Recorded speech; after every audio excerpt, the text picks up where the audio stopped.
Good morning विद्यार्थी मित्रांनो. बायोलॉजीच्या second chapter मध्ये म्हणजे life processes in living organism part first मध्ये तुम्हा सर्वांचं हार्दिक स्वागत. आज आपण सेकंड लेक्चर सुरू करतोय. आपल्या टेक्स्ट बुक मध्ये चॅप्टरच्या सुरुवातीला काही सब क्वेश्चन दिलेले आहेत. काल आपण इंट्रोडक्शन पार्ट पाहिला आणि आजच्या लेक्चरची सुरुवात आपण त्या सब क्वेश्चन न करतोय. तर त्याच्यामध्ये आपल्याला कॅन यू रिकॉल, तुम्हाला आठवतंय का, असा क्वेश्चन काही विचारलेले 6-7 प्रश्न आहेत. त्या प्रश्नांवर थोडीशी चर्चा आज आपण करणार आहोत. तर पहिला क्वेश्चन आहे, how are the food stuffs and their nutrient constituents useful for body. म्हणजे वेगवेगळे फूड स्टफ्स आणि त्याच्यातील जे अन्न घटक असतात, न्यूट्रिएंट कन्स्टिट्यूएंट असतात, ते आपल्या शरीरासाठी युजफुल कसे असतात. तर पहा, आपण जे फूड खातो, food stuffs and their nutrients are required for normal functioning of our body. न्यूट्रिएंटची आणि फूड स्टफची आवश्यकता ही आपल्या बॉडीच्या नॉर्मल फंक्शनिंग साठी असते.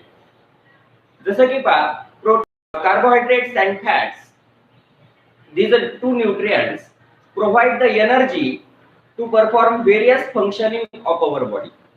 आपल्या बॉडीच्या वेगवेगळ्या फंक्शनिंग साठी आवश्यक असणारी एनर्जी ही आपल्याला कोणते न्यूट्रिएंट्स देतात? फूड स्टफ मधील कार्बोहायड्रेट्स आणि फॅट्स आपल्या शरीराला आवश्यक असणारी एनर्जी प्रोव्हाइड करतात.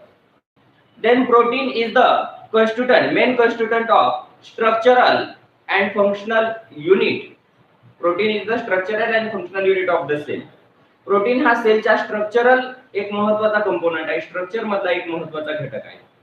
That is the various parts of the cell are made up of protein. जसं की सेल मेम्ब्रेन ही लिपोप्रोटीन मेम्ब्रेन न बनलेली असते. न्यूक्लियर मेम्ब्रेन हा देखील लिपोप्रोटीन मेम्ब्रेन न बनलेला आहे. The various enzymes in our body is also made up of protein. वेगवेगळे आपल्या बॉडीमध्ये असणारे जे एन्झाइम्स आहेत ते देखील प्रोटीन न बनलेले. That is the protein help for growth and development of a body. Proteins हे आपल्या बॉडीच्या ग्रोथ आणि डेव्हलपमेंट साठी मदत करतात. Hence they are called body building nutrients. म्हणून त्यांना बॉडी बिल्डिंग न्यूट्रिएंट्स म्हटलं. That is the proteins are responsible for the proper growth and development of a body. बॉडीच्या प्रॉपर ग्रोथ आणि डेव्हलपमेंट मध्ये प्रोटीन्स हे अत्यंत महत्त्वाचा रोल प्ले करतात. As well as the vitamins and minerals. Vitamins and minerals improve.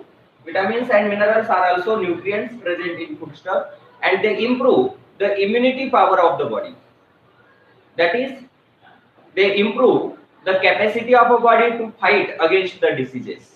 म्हणजे vitamins आणि mineral आपली रोग प्रतिकारक शक्ती वाढवतात आणि रोगाशी लढाई करण्याचं काम किंवा रोगाला लढा देण्याचं काम, रोगांपासून शरीराला दूर ठेवण्याचं काम हे विटामिन्स आणि मिनरल्स करत असतात. As well as vitamins and minerals regulate the various metabolic activities of our body. आपल्या बॉडी मधील वेगवेगळ्या मेटाबॉलिक ऍक्टिव्हिटीज देखील हे विटामिन्स आणि मिनरल्स रेग्युलेट करत असतात. तर पहा, तुम्हाला या ठिकाणी फूड स्टफ्स आणि त्याच्यातले जे काही न्यूट्रिएंट्स आहेत हे आपल्या बॉडीसाठी युजफुल कसे आहेत हे तुम्हाला सांगितलेले, तेच आपण इथं नोट करू. तर पहा, food stuffs and nutrients are useful for our body to perform various functions of body. Food stuffs आणि न्यूट्रिएंट जे आहेत ते आपल्या शरीरासाठी अत्यंत उपयोगी असतात आणि ते आपल्या बॉडीचे वेगवेगळे फंक्शन परफॉर्म करतात. त्यापैकी फर्स्ट सांगितलं होतं तुम्हाला the carbohydrates and fats.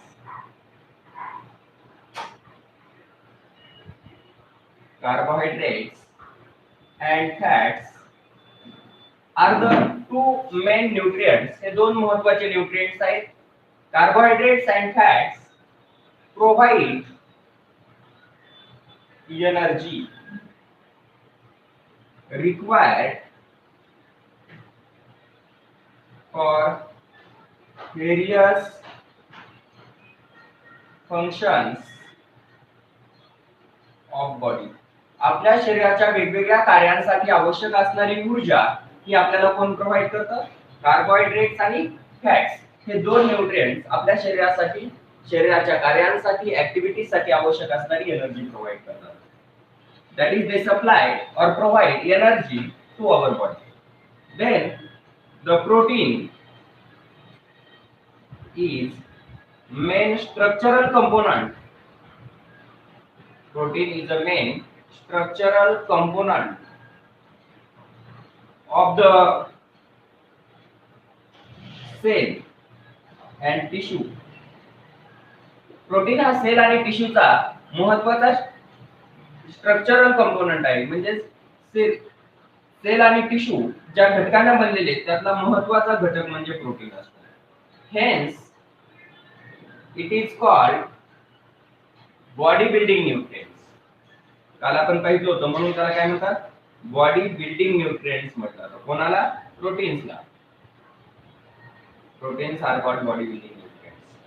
Various enzymes in our body are also made up of protein. Various enzymes are also made up of proteins. आपल्या बॉडीमध्ये असणारे वेगवेगळे एन्झाइम्स देखील या प्रोटीन्स पासून बनलेले असतात. Then third important nutrient is the vitamins and minerals. Food मध्ये असणारा आणखी महत्त्वाचं एक न्यूट्रिएंट ते म्हणजे vitamins and minerals. And these vitamins and minerals regulate various metabolic activities.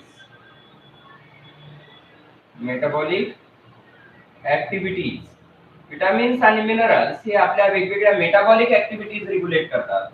And they regulate the various metabolic activities of our body and improve immunity of our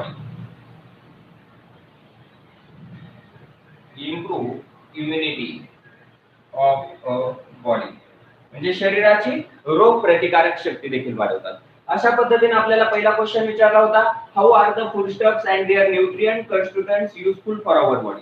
की foodstuffs आणि त्यातील न्यूट्रिएंट कन्स्टिट्यूएंट हे आपल्या शरीरासाठी कसे आवश्यक असतात.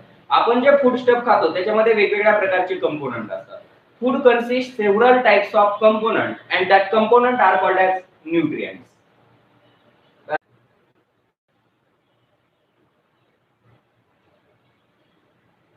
Carbohydrates and fats provide energy required for various functions of our body. आपल्या शरीराच्या वेगवेगळ्या कार्यांसाठी आवश्यक असणारी एनर्जी ही आपल्याला कार्बोहायड्रेट्स आणि फॅट्स प्रोव्हाइड करत असतात.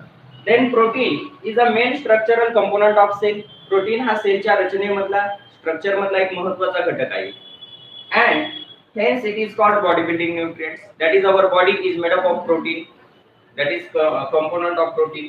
And various enzymes are also made up of protein. Therefore, protein is also important or useful to our body.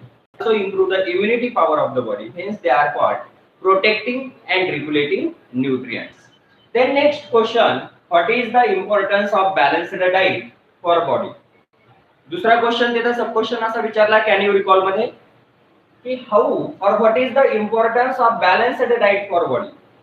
आपल्या शरीरासाठी संतुलित आहाराचं काय महत्त्व आहे.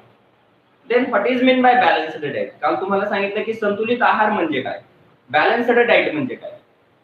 The diet which gives us various the nutrients or all the nutrients in proper proportion.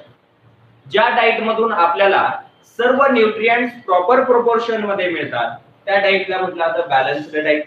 त्याला म्हटलं जातं संतुलित आहार. What is meant by balanced diet? The diet which gives all the nutrients in proper proportion. आपण जो आहार घेतो त्या आहारातून आपल्याला सर्व अन्न घटक योग्य प्रमाणात मिळतात, अशा आहाराला बॅलन्स्ड डाएट म्हटलं जातं. आणि या बॅलन्स्ड डाएटचा आपल्या बॉडीसाठी काय महत्त्व आहे, काय इम्पॉर्टन्स आहे ते देखील तुम्हाला कालच्या लेक्चर मध्ये सांगितलेलं होतं. परत पाहू. The importance of balanced diet for body. Importance of balanced diet to our body is balanced डाएटचा आपल्या शरीरासाठी असणारं महत्व हे खालील पद्धतीने आहे. तर त्याच्यामध्ये फर्स्ट बॅलन्स्ड डाएट आपल्याला बॅलन्स डाएट मधून कार्बोहायड्रेट्स आणि फॅट्स जे आहेत ते आपल्या शरीराला योग्य प्रमाणात मिळतात आणि आपल्या शरीरामध्ये जर कार्बोहायड्रेट्स आणि फॅट्स योग्य प्रमाणात आल्या तर त्यांच्यापासून आपल्याला काय मिळतं, या कार्बोहायड्रेट्स फॅट्स पासून एनर्जी मिळते आणि त्याच्यामुळे आपण मोर इफिशियंटली फंक्शनिंग परफॉर्म करू शकतो किंवा आपलं जे काम आहे अधिक कार्यक्षमतेने करू शकतो. म्हणजेच बॅलन्स्ड डाएटमुळे आपल्या शरीराची कार्यक्षमता वाढते. हा पहिला महत्त्वाचा पार्ट. त्याच्यानंतर बॅलन्स्ड डाएट मधून आपल्याला योग्य प्रमाणात प्रोटीन्स मिळतात, त्याच्यामुळे आपल्या शरीराची ग्रोथ आणि डेव्हलपमेंट प्रॉपरली होते, म्हणजे योग्य पद्धतीने शरीराची वाढ आणि विकास होतो. त्याचबरोबर बॅलन्स्ड डाएट मुळे आपल्या शरीराला जास्त एनर्जी मिळते आणि आपल्या शरीराची कार्य करण्याची क्षमता वाढते. Balanced diet is essential for good physical and mental growth.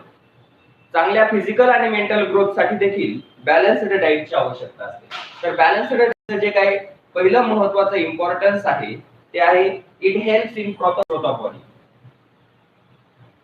It helps in proper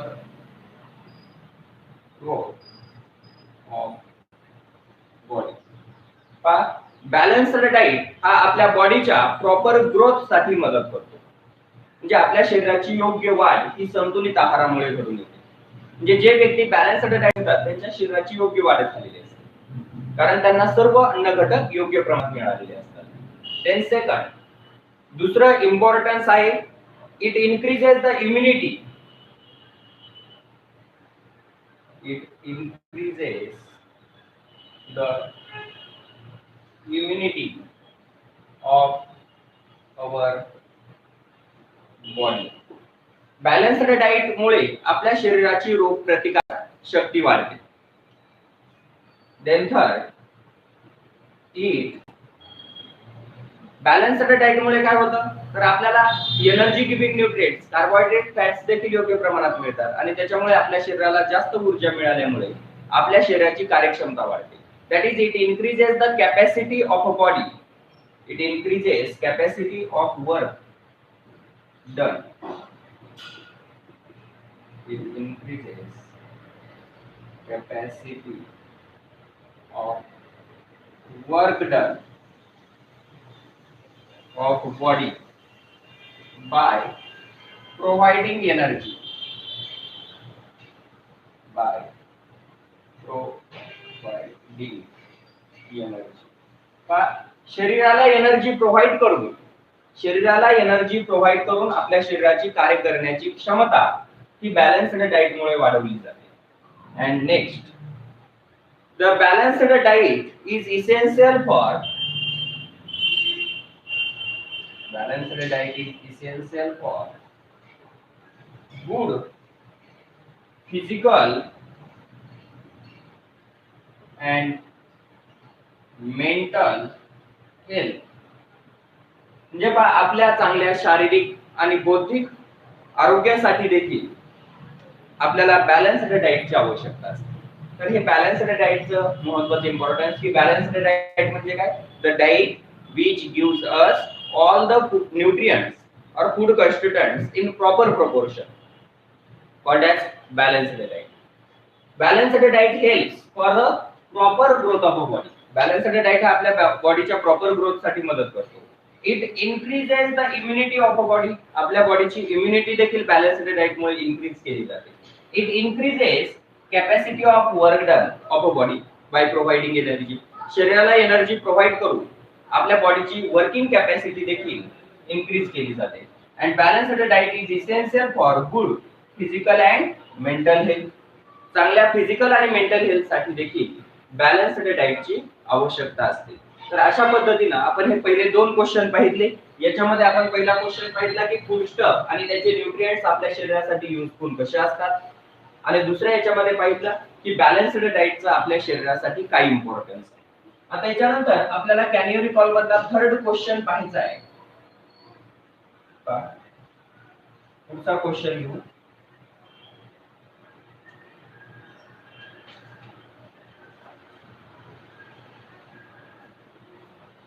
question number 3. 3 नंबरचा क्वेश्चन आहे. क्वेश्चन लिहून घेऊ बुक मधून अगोदर. Which different functions are performed by muscles in body? Question number 3 आहे. Which different functions performed by muscles in our body? आपल्या शरीरातील ज्या मसल्स आहेत, आपल्या शरीरामध्ये जे स्नायू असतात ते muscles which different functions are performed by muscles in our body? आपल्या शरीरातील ज्या मसल्स आहेत, स्नायू आहेत, ते कोणकोणते वेगवेगळे फंक्शन्स आपल्या बॉडी मध्ये परफॉर्म करत असतात, ते एक क्वेश्चन आहे. आणि पुढचा क्वेश्चन विचारलेला आहे आपल्याला, what is the importance of digestive juices in digestive system? पुढचा 4 नंबरचा क्वेश्चन काय आहे? What is the importance of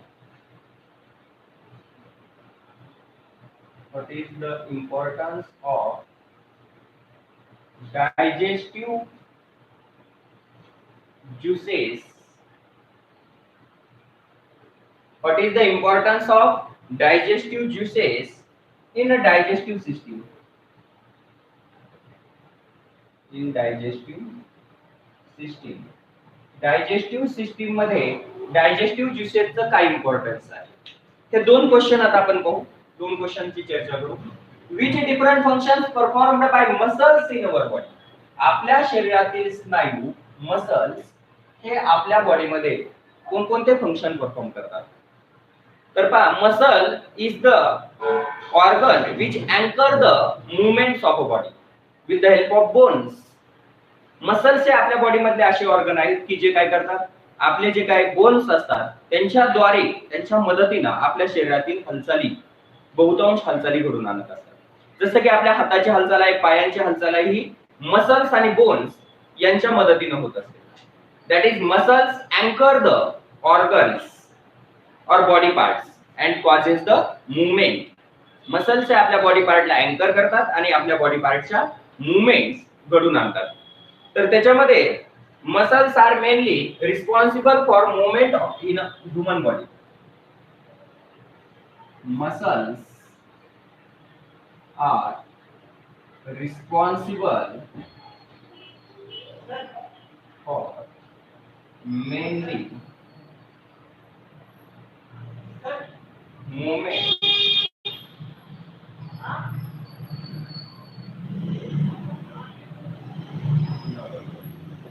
मसल्सच्या human बॉडीच्या वेगवेगळ्या ज्या मूवमेंट्स आहेत, त्या मसल्स ह्युमन बॉडीच्या वेगवेगळ्या मूवमेंट्स घडून आणण्याचं काम करतात. देन म्हणजे मसलचं फंक्शन काय आहे? Muscles are responsible for the movement of body. That is muscles causes movement of our body parts. आपल्या बॉडीच्या ज्या मूवमेंट्स आहेत त्या मूवमेंट घडून आणणं हे मसलचं प्रमुख कार्य आहे. And there are 3 types of muscles. अशा मसलचे आपल्याला 3 प्रकार आपल्या बॉडीमध्ये पाहायला मिळतात. मसलचे 3 प्रकार कोणते? मसलचा पहिला प्रकार आहे तो म्हणजे स्केलेटल मसल. एक minute.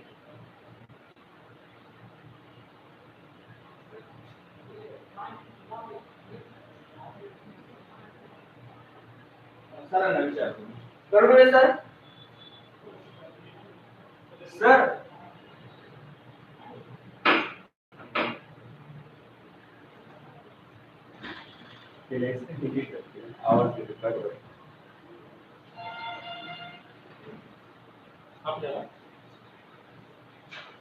Muscles are responsible for mainly movement in our body.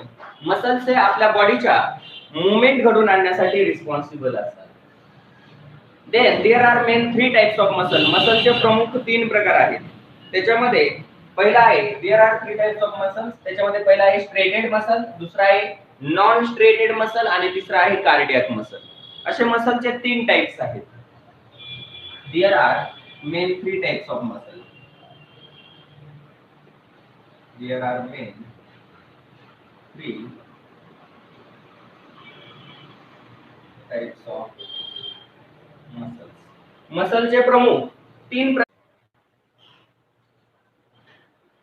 Striated muscle, it is also called as voluntary muscles. Striated मसललाच व्हॉलंटरी मसल म्हटलं जातं आणि ज्या नॉन स्ट्रेटेड मसल असतात त्यांना इनव्हॉलंटरी मसल्स म्हटलं जातं. Striated muscle, that is straighted muscle are also called as voluntary muscles. Then what is mean by straighted muscles? The muscles which are attached to the bones and causes the movement according to our will are called as straighted muscle or voluntary muscles. Muscles which are attached to bones. ज्या muscles कशाला जोडलेले असतात? आपल्या हाडांशी जोडलेले असतात. The muscles which are attached to the bones and causes movement of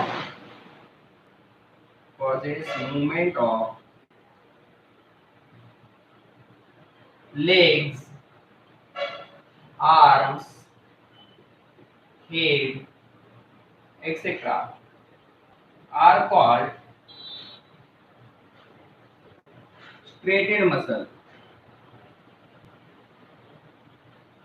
And these muscles are work or perform movement according to our will. They move according to our will or wish. या muscles आपल्या इच्छेनुसार काम करत असतात आणि म्हणून यांना voluntary muscles देखील म्हणतात. दॅट इज मसलचा पहिला प्रकार आहे व्हॉलंटरी किंवा स्ट्रेटेड मसल, की ज्या मसल्स आपल्या बोन्सला अटॅच असतात आणि आपल्या इच्छेनुसार त्या मसल्स हालचाली करतात किंवा काम करतात. जसे की आपल्या हाताची हालचाल, पायांची हालचाल, हेडची जी काही मूवमेंट आहे, या सर्व मूवमेंट ज्या मसल्स मुळे होतात त्या व्हॉलंटरी मसल्स आहेत. त्यांना व्हॉलंटरी ऐच्छिक स्नायू म्हटलंय कारण का आपल्या इच्छेनुसार हे हालचाल करतात. आपण म्हटलं हालचाल करायची तरच हालचाल होते, नाही म्हटलं नाही. म्हणजे आपल्या ब्रेनच्या थिंकिंग कंट्रोल मध्ये याची मूवमेंट असते आणि म्हणून यांना व्हॉलंटरी मसल म्हटलेले. त्याचबरोबर या मसलच्या ज्या सेल असतात त्याच्यावरती अल्टरनेट लाईट आणि डार्क बँड आपल्याला पाहायला मिळतात, म्हणजे स्ट्रेशन्स पाहायला मिळतात आणि म्हणून या मसलला स्ट्रेटेड मसल देखील म्हणतात. त्याच्यानंतर मसलचा दुसरा प्रकार आहे non striated muscle. Non striated muscle आणि या नॉन स्ट्रेटेड मसललाच आणखी इनव्हॉलंटरी मसल देखील म्हणतात. नॉन स्ट्रेटेड मसल और इनव्हॉलंटरी muscles. Non-striated muscle is also called as involuntary muscle. Then what is meant by non-striated muscle? Non-striated muscle कोणाला म्हटलं जातं? Muscles which does not work according to our will or wish. That is the muscles which are not under control of under our thinking control, or muscles which are not under thinking control of brain are called as involuntary muscles. ज्या muscles आपल्या इच्छेनुसार काम करत नाहीत, जसं की आपल्या stomach मध्ये एलिमेंटरी कॅनल मध्ये असणाऱ्या मसल्स, ब्लड व्हेसल मध्ये असणाऱ्या मसल्स, की त्या आपल्या ब्रेनच्या थिंकिंग कंट्रोल मध्ये नाहीत. आपण फूड फक्त माउथ पर्यंत घेऊ शकतो, इथून खाली गेल्यानंतर इसोफॅगस मध्ये पुढची जी मूवमेंट होते, स्टमक मध्ये इंटेस्टाइन मध्ये जी पुढची मूवमेंट होते, ती पुढची होणारी मुवमेंट त्या आपल्या एलिमेंटरी कॅनल मधील मसल कंट्रोल करत असतात, परंतु त्याचे काय मुवमेंट आहे ते आपल्या ब्रेनच्या थिंकिंग कंट्रोल मध्ये नसतात. आपण म्हटलं नाही स्टमक मध्येच फूड ठेवायचंय, खाली पाठवायचं नाहीये, तर ते आपल्याला कंट्रोल मध्ये नाहीये. फक्त कंट्रोल मध्ये कुठे? आपल्या माउथ मध्ये आणि शेवटी एनस मध्ये. तर या दोनच मुवमेंट ज्या असतात त्या आपल्या थिंकिंग कंट्रोल मध्ये असतात, कारण तिथं व्हॉलंटरी मसल असतात. आणि एलिमेंटरी कॅनल मध्ये पूर्ण इनव्हॉलंटरी मसल्स असतात, नॉन स्ट्रेटेड मसल असतात, की ज्यांचं फंक्शनिंग आपल्या ब्रेनच्या थिंकिंग कंट्रोल मध्ये नसतं. तर तरी देखील ते मुवमेंट कंट्रोल करत असतात. वेगवेगळ्या मुवमेंट, आपल्या पुढची जी काही मुवमेंट आहे इसोफॅगस मध्ये होणारी, ती देखील या नॉन स्ट्रेटेड मसलच्या सहाय्याने कंट्रोल केली जाते. आणि आपल्या बॉडीमध्ये आणखी एक प्रकारच्या मसल्स असतात, त्या म्हणजे कार्डियाक मसल. थर्ड टाइप आहे cardiac muscles. The muscles which contract and relax lifetime up to the lifetime. ज्या मसल्सचं कॉन्ट्रॅक्शन आणि रिलॅक्सेशन लाईफ टाइम पर्यंत होतं, जोपर्यंत आपण जिवंत आहोत तोपर्यंत सतत कंटिन्युअसली ज्या मसलचं कॉन्ट्रॅक्शन आणि रिलॅक्सेशन सुरू असतं त्याला म्हटलं जातं cardiac muscle. And such a cardiac muscles are present in our heart. अशा कार्डियाक मसल या आपल्या हर्ट मध्ये असतात आणि त्या सतत आपल्या हर्टचं कॉन्ट्रॅक्शन आणि रिलॅक्सेशन घडून आणत असतात, म्हणजेच आकुंचन आणि प्रसरण घडून आणत असतात. तर अशा पद्धतीनं हर्ट मध्ये असणाऱ्या ज्या मसल्स आहेत, हर्ट मध्ये असणाऱ्या मसल्सच्या कार्डियाक मसल्स असतात. And they causes the rhythmic contraction and relaxation of the heart. हर्टचं रिदमिक कॉन्ट्रॅक्शन आणि रिलॅक्सेशन या मसल्स कडून होतात. तर अशा पद्धतीने आपल्या शरीरामधील वेगवेगळ्या मुवमेंट परफॉर्म करणं हे मसलचं महत्त्वाचं फंक्शन आहे. आणि मसल्स आपल्या 3 प्रकारच्या मसल किंवा वेगवेगळ्या प्रकारच्या या मसल्स वेगवेगळ्या प्रकारच्या मुवमेंट आपल्या बॉडी मधल्या परफॉर्म करत असतात. आता याच्यानंतर what is the importance of digestive juices. इथं लक्षात ठेवा या मुवमेंट मध्ये की व्हॉलंटरी मसल्स म्हणजे आपल्या इच्छेनुसार मुवमेंट परफॉर्म करणारे मसल्स. इनव्हॉलंटरी मसल की ज्यांचं फंक्शनिंग आपल्या ब्रेनच्या थिंकिंग कंट्रोल मध्ये नसतं, म्हणजेच आपल्या इनव्हॉलंटरी जे काही ऍक्शन्स आहेत, इनव्हॉलंटरी मुवमेंट जे आहेत त्या नॉन स्ट्रेटेड मसल कंट्रोल करतात. Voluntary movement striated muscle control करतात. तर आपल्या हार्टची जी काही मुवमेंट आहे ती कार्डियाक मसल कंट्रोल करत असतात. देन नेक्स्ट क्वेश्चन 4 नंबरचा जो क्वेश्चन आपल्याला कॅरियर रिकॉल मध्ये दिलेला आहे तो आहे what is the importance of digestive juices in digestive system. Digestive system मध्ये जे वेगवेगळे डायजेस्टिव्ह ज्युसेस आहेत त्या डायजेस्टिव्ह ज्युसेसचे काय फंक्शन्स आहेत. तर डायजेस्टिव्ह ज्युसेस कोणाला म्हटलं जातं ते अगोदर. Our digestive system consists of various types of digestive glands. आपल्या डायजेस्टिव्ह सिस्टीम मध्ये वेगवेगळ्या प्रकारच्या डायजेस्टिव्ह ग्लँड्स आहेत. Digestive system consists digestive glands like कोणकोणत्या डायजेस्टिव्ह ग्लँड्स आहेत त्याच्यामध्ये पहिली आहे सलायव्हरी ग्लँड जी माउथ रिजन मध्ये असते, लाळ ग्रंथी, salivary gland. Then second gastric gland ज्या स्टमक मध्ये असतात. देन लिव्हर म्हणजे यकृत, पॅनक्रियास स्वादुपिंड एक्सेट्रा. आपल्या डायजेस्टिव्ह सिस्टीम मध्ये वेगवेगळ्या प्रकारच्या डायजेस्टिव्ह ग्लँड्स असतात, जसं की salivary gland, gastric gland, liver, pancreas etcetera इत्यादी डायजेस्टिव्ह ग्लँड्स आपल्या डायजेस्टिव्ह सिस्टीम मध्ये आहेत. These digestive glands secrete the various types of enzymes or various types mixture of enzymes called as digestive juices. These glands secrete various types of mixtures of enzymes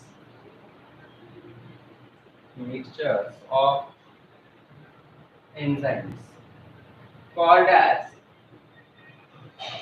ह्या ज्या ग्रंथी आहेत digestive glands आहेत त्या काय करतात वेगवेगळ्या प्रकारच्या एन्झाईमचं मिक्सचर सिक्रीट करतात, called as digestive juices.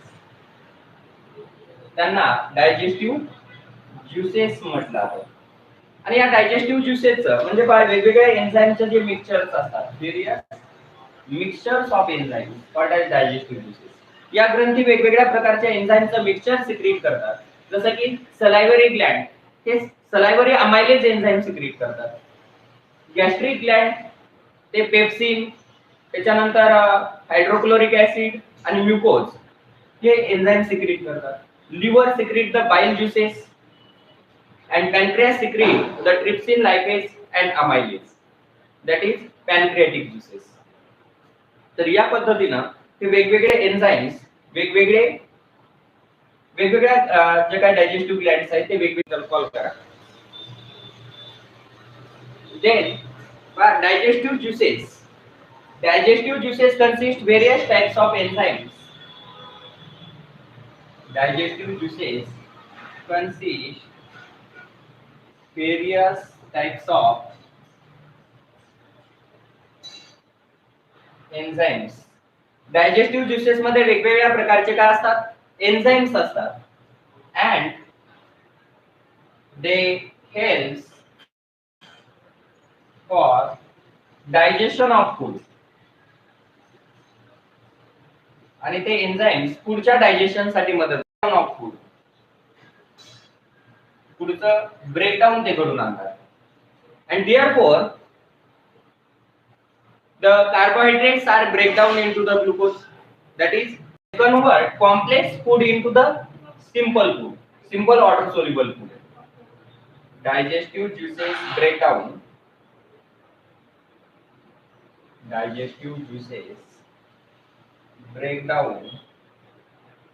the complex organic food into simple water soluble food.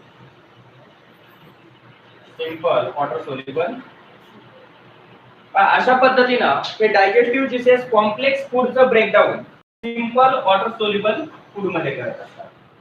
आणि त्याच्यामुळे हे फूडचं डायजेशन झाल्यानंतर, ब्रेकडाऊन झाल्यानंतर काय केलं जातं, ते डायजेस्ट केलेलं फूड आपल्या ब्लड मध्ये ऍब्सॉर्ब करून घेतलं जातं. Second simple. and therefore या डायजेशन प्रोसेस मध्ये carbohydrates are break down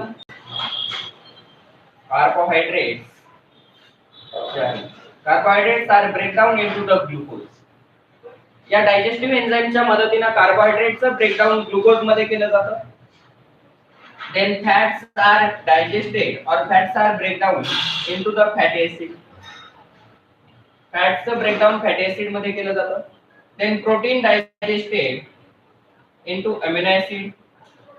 प्रोटीनचं digestion amino acid मध्ये केलं जातं. तर या पद्धतीनं कार्बोहायड्रेटचं ब्रेकडाऊन ग्लुकोज मध्ये, प्रोटीनचं ब्रेकडाऊन अमिनो ऍसिड मध्ये आणि फॅटचं डायजेशन फॅटी ऍसिड मध्ये केलं जातं. तर महत्त्वाचं फंक्शन इथं लक्षात घ्या की digestive juices consist various types of digestive enzymes and these enzymes break down the complex food into the simple water soluble food. ते डायजेस्टिव्ह ज्युसेस जे आहेत ते कॉम्प्लेक्स फूडचं breakdown simple water soluble food मध्ये करतात. देन नेक्स्ट क्वेश्चन, इथं 4 question आपले complete झालेले. त्याच्यानंतरचा 5वा क्वेश्चन कॅन यू रिकॉल मध्ये असा दिलेला आहे. क्वेश्चन लिहून घेऊ अगोदर.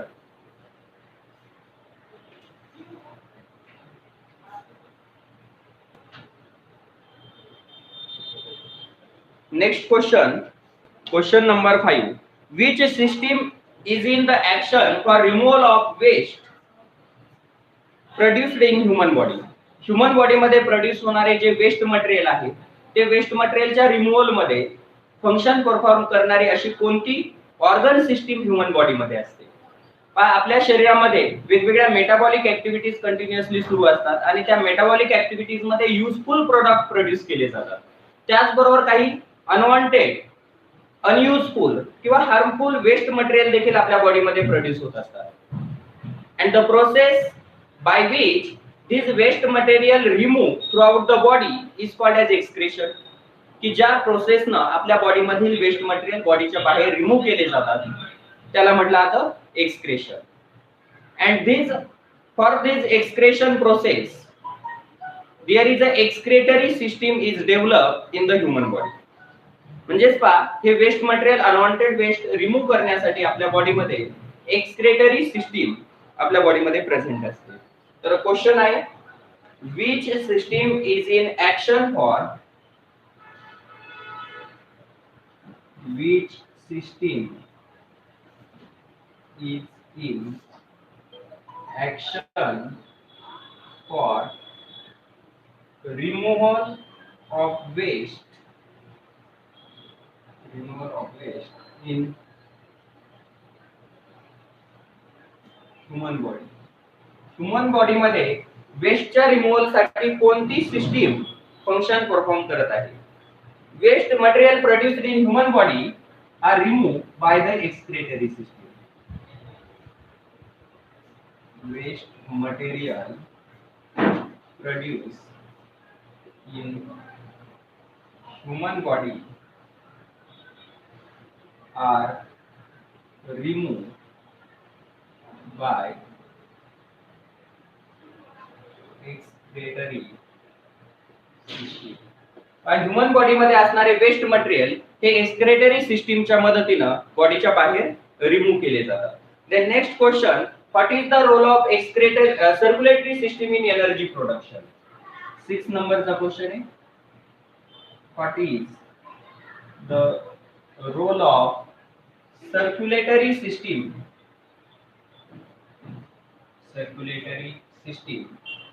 in energy production? Energy production मध्ये सर्क्युलेटरी सिस्टीमचं काय रोल आहे? आपल्या बॉडीमध्ये एनर्जी प्रोड्यूस करणारा सेल मधील कोणता घटक आहे? which cell organelle in a cell is responsible for the production of energy? this cell organelle is the mitochondria. कोणता सेल ऑर्गेनेल आहे? माइटोकॉन्ड्रिया हा सेल ऑर्गेनेल आहे की जो आपल्या बॉडीमध्ये एनर्जीचं प्रोडक्शन करत असतो.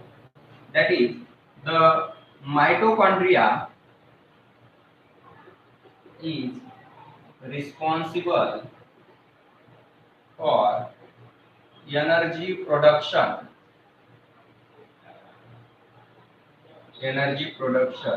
in cell.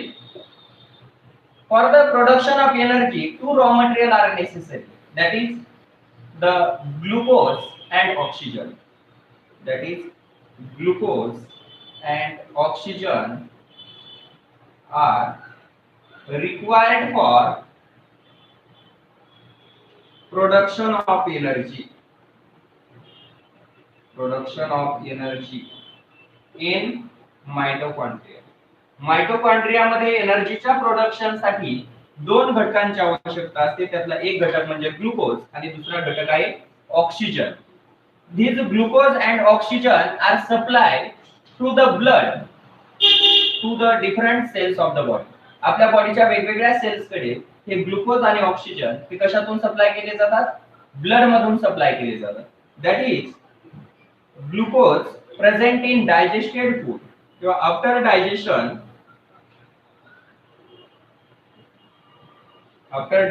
Of food, glucose absorbed into blood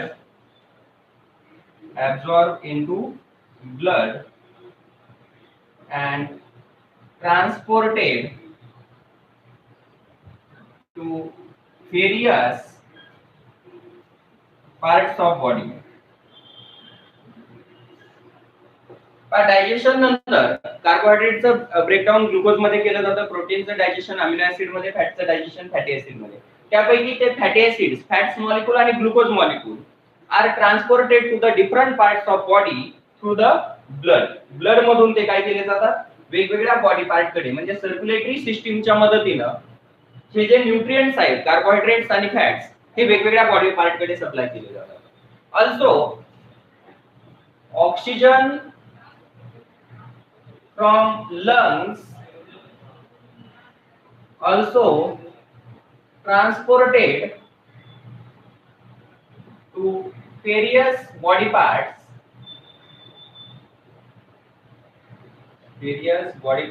through blood. त्याचबरोबर ऑक्सिजन जो आहे आपल्या लंग्स मध्ये असणारा ऑक्सिजन, आपण जो श्वसनातून ऑक्सिजन लंग्स मध्ये घेतो तो ब्लड मध्ये ऍब्सॉर्ब केला जातो आणि ब्लड मधून तो सेलच्या वेगवेगळ्या भागांकडे, बॉडीच्या वेगवेगळ्या भागांकडे सप्लाय केला जातो.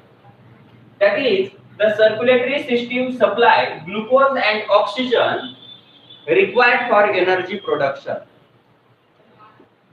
Circulatory system, that is blood circulatory system, supply glucose and oxygen for energy production in cell. Energy production in cell. Cell मधील एनर्जी प्रोडक्शन साठी किंवा बॉडी मध्ये एनर्जी प्रोडक्शन साठी ग्लुकोज आणि ऑक्सिजन हे सर्क्युलेटरी सिस्टीमच्या मदतीने सप्लाय केले जातात. तर अशा पद्धतीने सर्क्युलेटरी सिस्टीमचा काय रोल आहे एनर्जी प्रोडक्शन मध्ये? तर सर्क्युलेटरी सिस्टीम म्हणजे ब्लड सर्क्युलेटरी सिस्टीम हे डायजेस्टेड फूड मधील ग्लुकोज आणि फॅट मॉलिक्यूल हे आपल्या शरीराच्या प्रत्येक भागांकडे ट्रान्सपोर्ट करतात. त्याचबरोबर लंग्स मध्ये असणारा ऑक्सिजन देखील ब्लड मध्ये ऍब्सॉर्ब केला जातो आणि सर्क्युलेटरी सिस्टीमच्या मदतीने बॉडीच्या एका पार्ट कडून ते दुसऱ्या पार्ट पर्यंत वाहून नेले जातात. म्हणजेच मायटोकॉन्ड्रिया मध्ये एनर्जी प्रोडक्शन साठी जे ग्लुकोज आणि ऑक्सिजन आवश्यक असतात ते सर्क्युलेटरी सिस्टीमच्या मदतीने सप्लाय केले जातात किंवा ट्रान्सपोर्ट केले जातात. Then next question is a 7 question. 7 नंबरचा क्वेश्चन जो आहे तो आहे how are the various processes occurring in human body are controlled in how many ways. Human body मध्ये असणाऱ्या वेगवेगळ्या ज्या काही प्रोसेसेस आहेत किंवा ऍक्टिव्हिटीज आहेत त्या कशा कंट्रोल केल्या जातात आणि किती पद्धतीने कंट्रोल केल्या जातात. क्वेश्चन नंबर 7 आहे.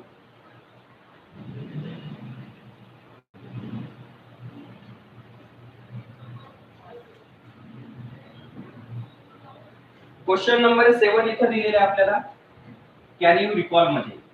तो काय सांगितलाय how are the various processes occurring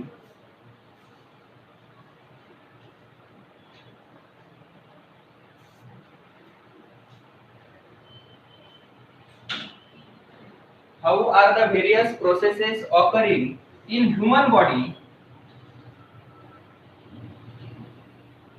how are the various processes occurring in human body control. Human body मध्ये घडून येणाऱ्या वेगवेगळ्या प्रोसेसेस कशा कंट्रोल केल्या जातात इन हाऊ मेनी वेज आणि किती पद्धतीने त्या कंट्रोल केल्या जातात. तर पहा in a human being different body activities are control by 2 mechanism. आपल्या बॉडीमध्ये ज्या वेगवेगळ्या ऍक्टिव्हिटीज घडतात त्या 2 मेकॅनिझमने कंट्रोल केल्या जातात आणि त्यातलं पहिलं मेकॅनिझम आहे नर्वस कंट्रोल आणि दुसरं मेकॅनिझम आहे chemical control. That is the different activities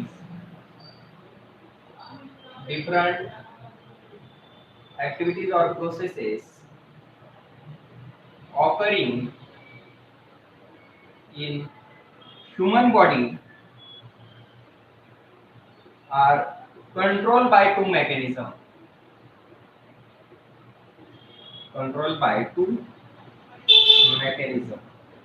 human body मध्ये घडून येणाऱ्या ज्या काही वेगवेगळ्या ऍक्टिव्हिटीज आहेत वेगवेगळ्या प्रोसेसेस आहेत त्या वेगवेगळ्या प्रोसेसेस या 2 मेकॅनिझमने कंट्रोल केल्या जातात. त्यातलं पहिलं मेकॅनिझम आहे नर्वस कंट्रोल.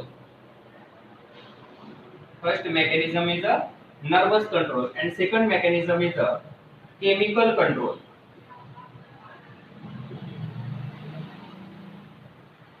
नर्वस कंट्रोल आणि केमिकल कंट्रोल अशा 2 मेकॅनिझमच्या सहाय्याने आपल्या बॉडीच्या वेगवेगळ्या ऍक्टिव्हिटीज कंट्रोल केल्या जातात.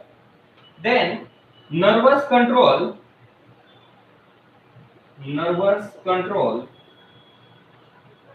is brought by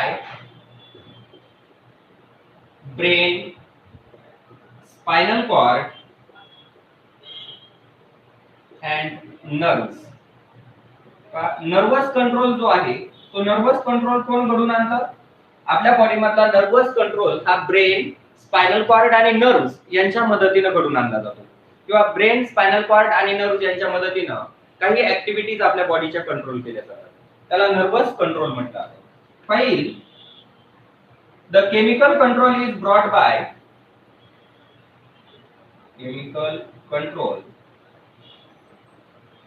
is brought by hormones secreted by endocrine glands.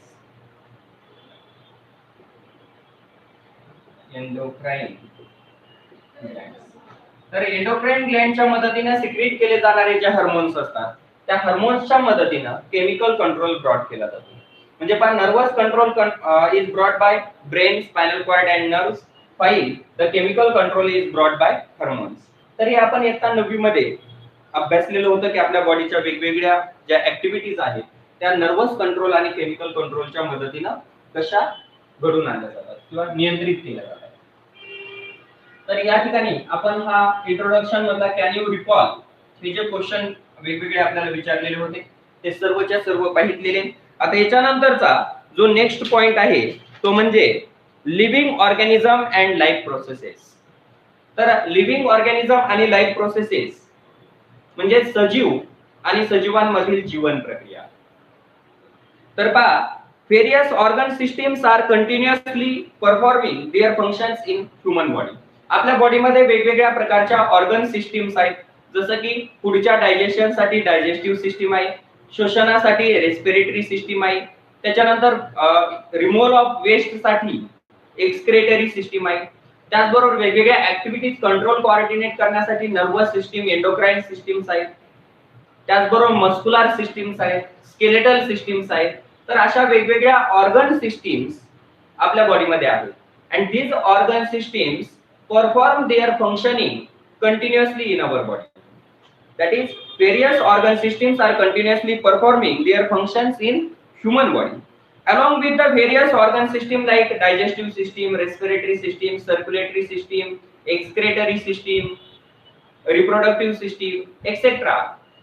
Various internal and external organs are also perform their activities. म्हणजे या ऑर्गन सिस्टीम बरोबरच आपले जे एक्सटर्नल ऑर्गन्स आहेत, इंटरनल काही ऑर्गन्स आहेत ते देखील त्यांच्या ऍक्टिव्हिटीज किंवा फंक्शनिंग परफॉर्म करत असतात. This overall system is in the action in more or less same way in all organism. आणि सर्व सजीवांमध्ये जवळजवळ थोडाफार प्रमाणात बदल असतो, नाहीतर सर्व सजीवांमध्ये या सर्व प्रक्रिया एकसारख्याच असतात. Those are in need of continuous source of energy for these processes. आणि त्याच्यामुळे या सर्व प्रोसेसेस साठी सातत्यानं खूप मोठ्या प्रमाणात एनर्जीची गरज असते. म्हणजे आपल्या बॉडी मधल्या वेगवेगळ्या ऑर्गन सिस्टीम्स, त्याचबरोबर एक्सटर्नल इंटरनल ऑर्गन एकाच वेळी सर्व ऑर्गन फंक्शनिंग परफॉर्म करत असतात, ऍक्टिव्हिटीज परफॉर्म करत असतात. आणि त्याच्यामुळे या सर्व प्रोसेसेस साठी प्रचंड मोठ्या स्वरूपात सतत ऊर्जेची गरज असते. Carbohydrates, fats, lipids are main source of this energy. आणि या लाईफ प्रोसेसेस साठी आवश्यक असणारी जी एनर्जी असते ती कार्बोहायड्रेट्स, फॅट्स, लिपिड्स या फूड कॉन्स्टिट्युएंट्स मधून मोठ्या प्रमाणात मिळत असते. आणि ते फूड कॉन्स्टिट्युएंट या ऊर्जेचा प्रमुख स्रोत आहे. It is harvested by mitochondria present in itself. आताच आपण पाहिलं की कार्बोहायड्रेट्स, फॅट्स, लिपिड्स पासून आपल्या शरीराला आवश्यक असणारी ऊर्जा मिळते आणि ती मायटोकॉन्ड्रिया मधून मिळवली जाते. मायटोकॉन्ड्रिया मध्ये ती एनर्जी फूड मॉलिक्यूल पासून हार्वेस्ट केली जाते. Not only the nutrients but also oxygen is necessary for energy production. आता आपण सर्क्युलेटरी सिस्टीमचं फंक्शनिंग पाहिलं, त्याच्यात पाहिलं की ग्लुकोज जसे एनर्जी प्रोडक्शन साठी आवश्यक असतात त्याच पद्धतीनं ऑक्सिजन हा देखील आपल्या बॉडीमध्ये मायटोकॉन्ड्रियामध्ये एनर्जी प्रोडक्शन साठी आवश्यक असणारा एक महत्त्वाचा घटक आहे. Each life processes contributes in its own way in the processes of energy production.